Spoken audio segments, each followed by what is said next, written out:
Oh, I think it was the strip sack fumble in the second series of the game. I think that changed everything. Newton didn't see the rush coming, and when the player got there, when Von Miller got there, Newton doesn't hold on to the football, because if that's just a sack, okay, that's bad. If it's a sack and it's maybe an attempt for a strip fumble and Newton holds it, it's another thing. But Newton looked completely shocked that Von Miller got in there and got the sack and was able to get the football out. And I think that got into his head that these guys can't pass block for me. And I think that was the way he was thinking the rest of the game. All right, let's take it to the play that led to the strip sack fumble then. What about the play before? Catch, no catch. Did the NFL get it wrong? Mike Carey got it right, I thought, and then he vanished from the broadcast. I think what it was is that they said this is not conclusive enough, because when he catches the ball, it gets underneath him, it does move a little bit, and you can't really tell if it touched the ground or not. It may, I think it was a catch, but I think it was not quite conclusive enough to where if they said, hey, film it this way, this isn't college football the way college football looks at it, I think college football would have said, no way. We're used to in the NFL them really going into deep detail, so I have a feeling they just said, look, we're not 100% sure, we're going to be 95% sure, so that's why we're not going to overturn this. Yeah, I thought it was a catch too, and I agree with you, Casey. I really thought that was a big moment in the game, not because I thought it cost Carolina the game, but Denver scores a defensive touchdown there. They weren't doing anything on offense. I think that's a different game if Denver doesn't get 6 from their defense in that game. Yeah, if Denver doesn't get the defensive touchdown, big time. I thought that Denver had more path to victory going into this game than Carolina, but Carolina's path to victory was sort of like what they'd done all year. Yeah, you look at their numbers, and a lot of times their numbers weren't really as great as you would think from a team that only lost one game going into that contest.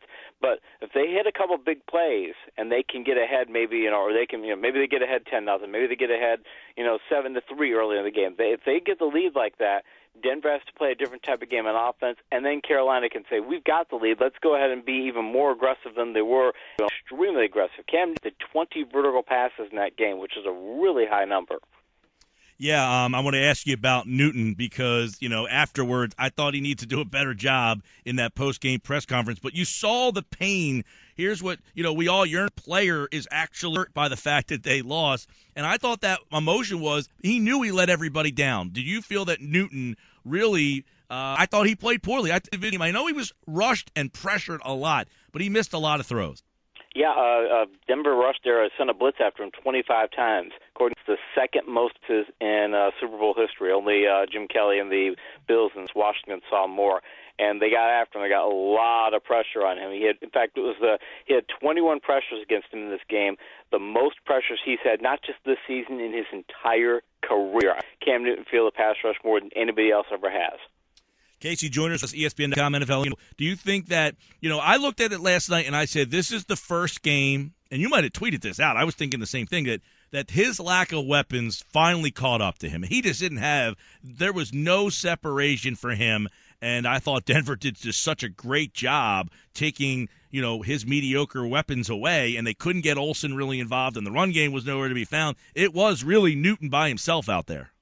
Yeah, and he was only 5 for 20 on those vertical passes too. Yeah, they those receivers were not getting open, or even when they were, Newton was overthrowing some of the passes. And the thing is he's 5 for 20, but they had 3 plays where 2 of his receivers caught passes over 40 yards. In fact, Newton was 3 for 5. I think it was 87 yards on stretch vertical passes. He was really successful when he went really deep, but not quite sort of deep. I think that's the thing is that Newton, I think one of the things we were talking about after the game, I think one of the things he was frustrated about is as aggressive as they were, I think he thought, he's been talking a few weeks before that, the play calling wasn't exactly the way he wanted it to be, where he thought that maybe they should have been more aggressive at the end of games. I'm thinking that he thought maybe my teammates didn't play as well as they should have. I really think he might.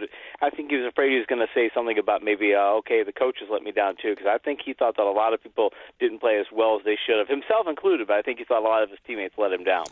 Interesting stuff, Casey Joyner. Von Miller was the number 2 pick in that draft.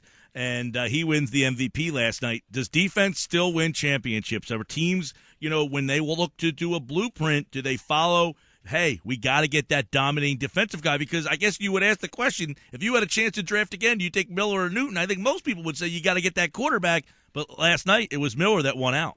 Well, I'll give you two stats on this. Since 1985, the number one defense in the NFL has played in the Super Bowl 9 times. Those defenses are 8-1. The only loss is Seattle last year, and arguably they should have won the game if they handed the ball off to Marshawn Lynch. So that's one. Two, quarterbacks who win MVPs, who win the Associated Press MVP, that's happened 18 times that those quarterbacks made the Super Bowl. Or now it's 19 times. Those quarterbacks are 6-13 in those Super Bowls. So do you go defense or do you go MVP quarterback? You go defense. If you can get the number one defense, you go defense. Yeah, and last night, Miller, Ware, unbelievable. They spent their money on that defensive side of the ball. What was it? Denver the week before, 2 weeks before, against Brady, drove him nuts. Did you watch that game and see that they had a similar game plan, or what did they do differently last night? Because they asked Newton, not that he gave you a great answer, did you see anything differently? He said no, but did they? Well, I think it was Chris Harris who said that with Carolina's offense, that they do a lot of different formations and they'll do a lot of motions. He said, but once you figure out the formations and the motions, he says they only run a couple of plays. I mean, that's a bit of a stretch. I'm sure they run more than 2 plays, but they only run a limited number of plays. This is not the most creative offense in the league. And I think that caught up to them last night, that against other teams, Newton was able to put up bigger numbers. But you can actually look at Newton's season in a very simple fashion. His performance would mirror the type of competition that he played. When he played weak competition, he put up fantastic numbers. The tougher the competition, generally speaking, the worse his numbers were. And last night he faced the toughest competition he's faced all season. They sure did. Peyton Manning last night, he didn't really have a big impact in the game. He managed the game, I guess, as much as he possibly could. Had a couple of turnovers. How was the Denver offense a factor in the game, if at all? I mean, did they have any role in their win last night? When you look back at them and say, there was something underrated about what they did last night.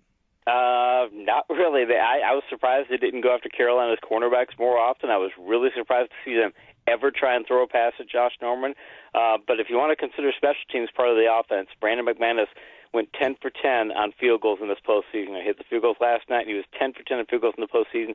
That's the best field goal percentage and most field goals anybody's ever made in Super Bowl, since the Super Bowl's come around, in that history. So you could argue that Denver for the postseason are the best the NFL's ever seen. Yeah, that was not an entertaining game last night. If you're moving forward for Carolina, what is their plan? What do they need to do this offseason? They need to be able to do more on offense, so they need to be able to give him more weapons. So you can get Benjamin back. They need to give Newton better tackles and a better offensive line, because you could see that offensive line, teams now are going to have a blueprint to get after Newton to say, let's blitz him. I mean, even though teams tried to blitz him this season and he was really good against the blitz, if you can get a pass rush against him, you can rattle him. So he's going to be seeing that. So in Carolina, I'm getting an offensive line. I'm getting a lot of. I'll tell you what, I'm also doing one thing in the game plan, that when they're blitzing, Carolina usually have a side adjust for a blitz, which is a play that's a really quick pass you can throw. Denver knew how to take away the side adjust for Carolina. They knew exactly what Carolina was going to do. So Carolina needs to put some more side adjustments in the game plan too. How much money Von Miller making? More than Sam Bradford. Well, Miller's a free agent. He said last night that negotiations would be a peaceful thing, but it's easy to say that when you have the Lombardi Trophy in your hand. Casey Joyner is with us. I'll ask you real fast about some quick Eagles things here while we have you. You mentioned Bradford. There were some conflicting reports, one from Adam Schefter here locally. They've kind of been diffused a little bit, but Eagles taking a look at possibly bringing back Nick Foles. Now, I don't think it happens, but Foles a better fit than Bradford in a West Coast offense? I happen to like Bradford more. I think Foles has shown that he's way too inconsistent. Bradford can't stay healthy, but at least he'll be consistent for the most part when you get him out there. Foles is way too inconsistent. But if the Eagles, and you're thinking, I can't count on Bradford to stay healthy, so I can't pay him big money, I can bring Foles in and get close to that production and save a whole lot of money. Yep. I think that fits the Howie Roseman scheme. All right, we'll dive more into that a little bit later. Casey Joyner, good stuff on the Super Bowl. It is the Denver Broncos, 24-10. Over the Carolina Panthers. Von Miller, the MVP. We'll have more football topics throughout the offseason. And, of course, we always appreciate Casey jumping on board. Thanks, pal. Appreciate it, man.